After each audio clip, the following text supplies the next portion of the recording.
Sino po si Aaron? Nahirap ka sumagot. Ayaw na kitang mapahiya. Sino nga ba ang Aaron na tinutukoy ni Senator Raffy Tulfo? But in fact, the anti-smuggling of the effort of the Bureau so far is the highest in its history, sir, when I joined the Bureau. Wow! Highest kayo talaga! Highest! Ang dami niyong ginagawang raid. Pero ang tanong lang namin, meron ba kayong naipakulong na smuggler? Ako po ipupusta pa. Paputol ko ng mga daliri ko ngayon. No, there is an ongoing operation, sir. I will reveal it to you personally, sir, if you are allowed. Ako, unahan na kita. Wala kayong mahuli.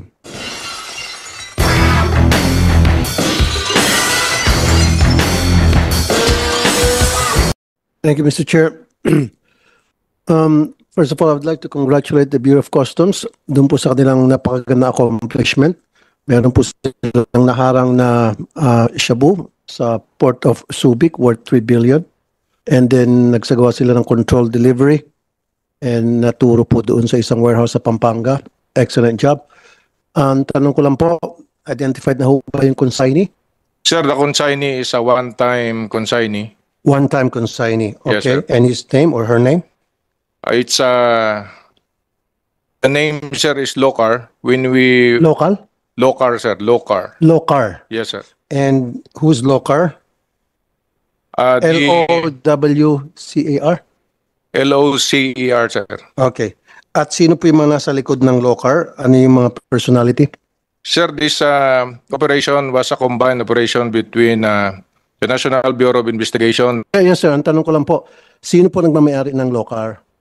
Sir, it is still on the process of investigation by the NBI. Pero sa ngayon, siyempre may pangalan po kayo. Anong pangalan po yung nakalista doon sa Locar bilang mga may-ari? Sir, actually, there is an ongoing operation, sir. I will reveal it to you personally, sir, if you are allowed. Ako, unahan na kita. Wala kayong mahuli. Kasi po, yung nakapangalan dyan sa Locar, yan po yung mga taong hindi nyo na po makikita magpakailanman. Karamihan po sa mga consignee, mga may-ari, kung hindi kasambahay, driver, tambay, o dili kaya mga patay na binuhay. And you guys in customs knows that. You know that. And yet nakakalusot. Bakit hindi nyo binibet na mabuti ang mga consignee na nag-a-apply dyan? Di ba dapat pag nag-apply ng consignee ang isang negosyante, he will apply or she will apply as a consignee. Iba merong thorough vetting ang ginagawa. Pero hindi niyo po ginagawa. Paano pong klaseng vetting ang ginagawa niyo po pala? Maumpisa natin. Halimbawa si Mario, mag-apply siya bilang consignee. Ano po yung proseso? Sir, there is a verification process conducted by the Customs Intelligence Investigation Service. What kind of verification halimbawa?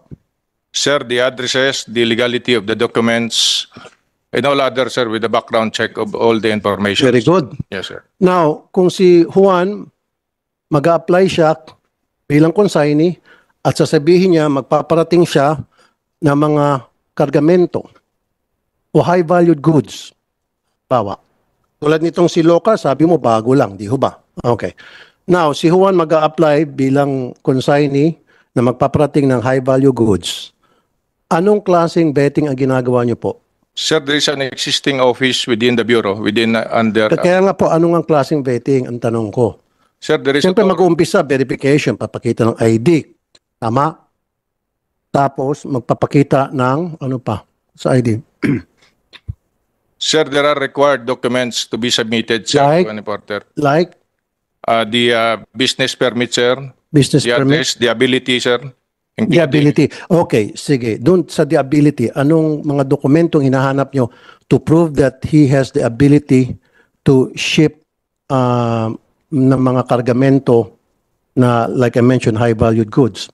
Of course, sir, the financial capacity is one. Okay. The like specific what? Halimbawa, address, sir, of the importer. okay na yung specific address.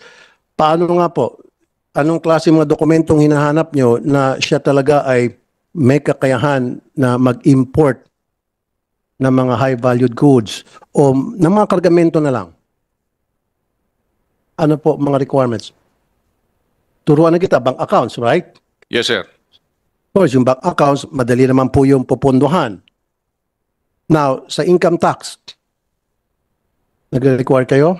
Income tax return. To prove na, meron nga siyang 10 million kasi is requirement yun, di ba?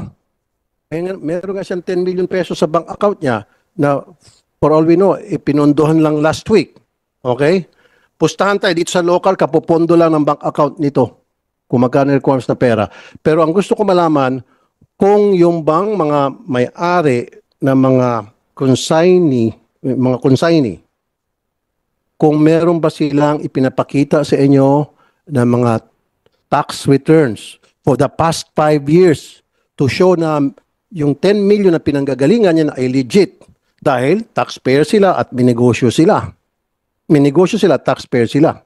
Now, ang tanong ko, meron ba ganun kayong ginagawa na dapat i-require nyo ang lahat ng consignee na mag-submit at least 5 years of tax return from the BIR to show na talagang hindi sila house show at meron silang capability na magparating ng mga kargamento at hindi sila illegal. Sir, for information, income tax return is a requirement. Hanggang ilang taon? Kasi sir, yung pagpipresenta, ako po ipupusta, papaputol ko ng mga daliri ko ngayon, hanggang 1 taon lang hinihingi nyo. Hindi kayo humingi hanggang 5 years. Kasi yung 1 taon lang hinihingi nyo income tax return, nagagawa ng paraan yan, kung may mga taga-BIR dito, kasabot ng mga taga-BIR, nakakalusot. Kaya ang tanong ko, meron ba kayong 5 taon na income tax return i-require sa mga consignee, pati yung mga nag-open ng mga brokerage? At yan ay BIR, kan talagang totoo, legit, yung mga income tax return na sinasubmit ng mga aplikante para magkaroon ng consignment, para maging consignee. Dahil kapag sinabi mo, I need those lists and give it to us. At gusto ko manumpa ka muna bago mo ibigay sa aming listahan. Sir, you only allow 1 year submission, sir. Exactly. Why not 5 years? So from now on, nahirap ka sumagot, ayaw na kitang mapahiya. From now on, lahat ng mga consignee nyo dyan, titingnan nyo kung sino yung napakaraming may parating na makuha na ng mga kargamento, high-valued goods. Linisin nyo po.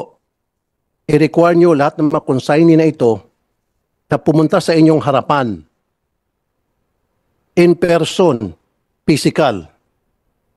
Pumunta sa harapan ninyo, bit-bit yung kanilang income tax return for the past 5 years, bit-bit yung kanilang bank accounts na merong papasok in and out, deposit and withdrawal.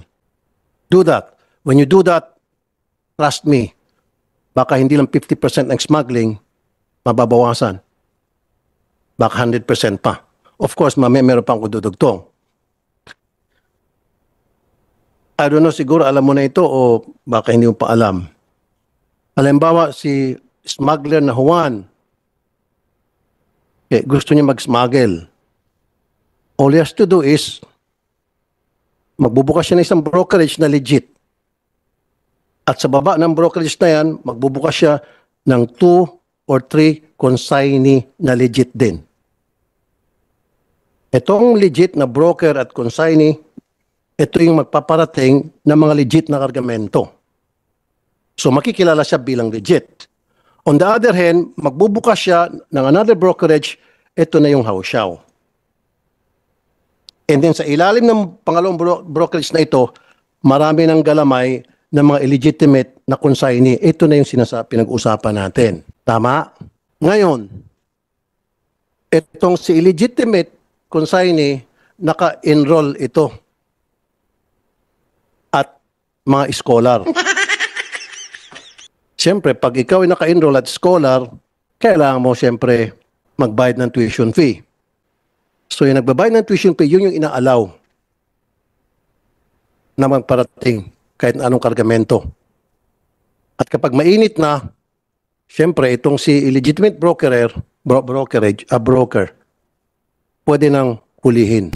You admit na that exists? Alam mo, sinabing naka-enroll? Naka-enroll, ibig sabihin, magpapaalam yon kung ano yung mga kargamento na pwede. Pag nagpaalam siya, hindi siya pwedeng hulihin. Dahil kilala niya si Dean, kilala niya yung iba't ibang profesor na pinapasukan niya hanggang sa security guard ng eskwelahan para makalabas-masok siya ng gate. Yan yung dahilan kung ba't hindi matigil-tigil ang smuggling doon sa enrollment. Now, let's go back doon sa consignee. Doon pa lang sa consignee, sir, kapag gumawa kayo ng betting, thorough screening, wala na siguro mag-smuggle. Matatakot na. Dahil sino ba naman smuggler ang magpo-front, mukha nila, ipapakita sa customs, papakita ng bank account nila, at kapag nagkahulihan, kulong sila. That is the reason kung bakit time and time again, kahit na marami kayong huli, hindi nakukulong. Nabsuelto lang dahil sa lack of probable cost. Ilan na ang mga nahuli ng customs at kinasuhan? Ilan na nakulong? Ilan na nabsuelto? Bakit? Paano makulong yung patay na nasa sementeryo? Namamahinga na. Paano makulong isang tambay na tumakas na? Paano makulong ang isang driver kasambay na nasa probinsya? Yan yung dahilan. And you know that. Di ba? Ikaw nasa Intel. Sige, tanungin kita, alam mo ba yon o hindi? Sir, we are trying to verify all those informations that you have been telling us. We're in fact, sir, I joined the Bureau last year from the Armed Forces. We're in fact, the anti-smuggling of the effort of the Bureau so far is the highest in its history, sir, when I joined the Bureau. The highest this year? Yes, sir. Okay. So, nakita niyo na po ang reason, ang ugat kung bakit mataas pong smuggling. Yes, sir. I'm in the process, and actually we have case of operation plan undergoing to verify all the process of. Kung talagang seryoso po kayo, umpisa niyo po doon sa mga consignee. Ang dami po dyan, consignee for sale. Libo po yan. Patapon. Kapag baluktot yung kargamento, yun po yung ginagamit. Pero pag diretso ang kargamento, yun legitimate. Siyempre, walang mahuli.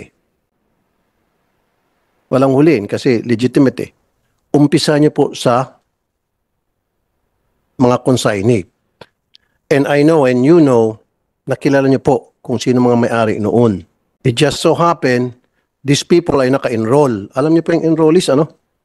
Huwag niyo po sabihin, taga-ISAF po kayo galing kayo sa ISAF? Army, sir. Army, ano pong rango niyo po dati, sir? Major General, sir. Thank you po. Major General. Sino po si Aaron? You know that? Kapanyo po yan? Nasa radar niyo po ba yan? Aaron is the number one smuggler sa Bureau of Customs sa kasaysayan ng Pilipinas. Pagsamasamahin mo pa mga smuggler ng mga nakaraang panahon since nabuo yung Bureau of Customs up to now, top-notcher po siya. Who is he? Don't tell me, Major General, sir, na hindi nakarating sa inyo yung pangalang Aaron. He's a person of interest, sir. Very good. So far, what have you done? Kung person of interest siya, anong klaseng investigation po ang ginagawa niyo laban dito kay Aaron? Sir, we are existing efforts to prove that he is really one of smugglers in the bureau, sir. Hindi lang po siya, marami pa po mga smuggler, pero siya po talagang top-notcher. So, mabuti naman po at inamin niyo person of interest siya, dig deeper and you'll find out. Lahat po ata ng mga kargamento at ng mga goods ini-import niya. Kaya para sa inyo mga old school, masaya ba kayo na sa dami-dami ng ginagawa nilang raid at ipinapakita sa ating mga muka na sila ay desidido na putulin ng mga smugglers, hoarder o yung mga illegal na nag-i-import ng mga produkto ng agrikultura. Ang masakit nga lang, sa dami nilang ipinapakita, wala ni isa man ang naipakulong ng Bureau of Custom. Kaya paano nyo kami mapapaniwala na talagang desidido tayo? Paano kami maniniwala na ginagawa nyo ang nararapat para tulungan ang agrikultura? Kaya kayo mga ka-old school, sa dami na lang nire-rate, at ngayon may mga pa-imbestiga na sila, naniniwala ba kayong may maipakukulong ang Bureau of Customs? Ingat,